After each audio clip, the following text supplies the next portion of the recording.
Hi, Alex Forte here, Art of Simple Golf. Now, what I'm going to show you today is a best way for you to get lag and not try and be like Sergio Garcia. Because you know what? Sergio Garcia is Sergio Garcia. Not even other players on the tour try and swing and play and get lag like Sergio Garcia. He was been doing it since he was about, this tall, and he's built a certain way. He has that flexibility. It's his golf swing. But, people are always saying you want to get more lag. There is an element of truth in it, but how a lot of people try and accomplish this is by trying to force these positions and hold on to these angles, which is nothing like how you would do anything. If I was to ask you to throw this golf club down that fairway, that's even from like a golf position. If I asked you to throw it, you would automatically get natural whip and release, because for one thing, you'd be focused further down there, down towards the target. You wouldn't be focused at the ball. But what gets people really stumped is when they're trying to hit at the ball and this overextension, because we're thinking here, we hit down, the thumbs extend and we hit down and all lag is gone. So how can we find the way to accomplish this lag a lot easier and more naturally? Well, we start off small. And what I mean by that is, if we allow the body to move pretty naturally, and we realize that a natural movement of gravity and momentum will give us lag.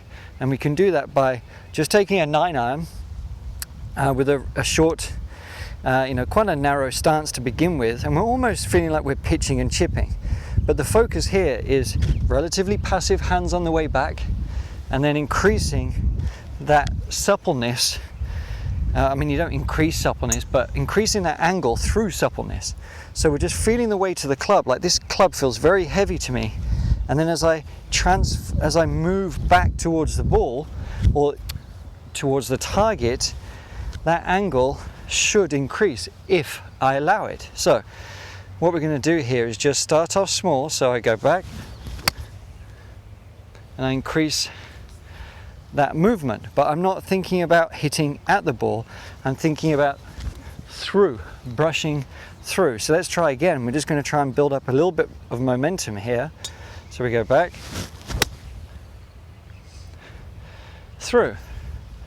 Now, I didn't get a perfect strike on that, a little bit heavy, because I snatched a little bit from the top. I didn't wait and allow that to come through. So we still want the body to move. We don't want to just be doing it with the hands and arms, which I did a little bit there. So let's just take it back and we come through. So the drill is basically to go firmer to narrower, but very subtly. And we can get very nice strikes on this, and that's the idea. We get some nice strikes, we build it up, and we build up momentum to get that correct feeling until we can do, a longer golf swing that is going to give us that desired result. So we go back,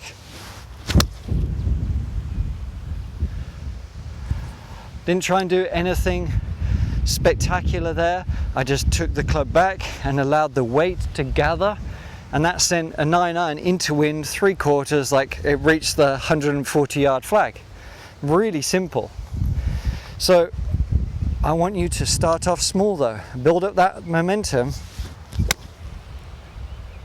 to gather that speed. One point to notice is, try not to allow the wrist to bend this way, allow the wrist to hinge like so. So we're making sure that the wrists are flowing as they're built. We're not trying to force anything, especially on the way back. We're not trying to force it. Just let the weight of that club do a lot more of the work for you. So give it a try, and your effortless distance and sort of sweet strikes should be more common. Thanks.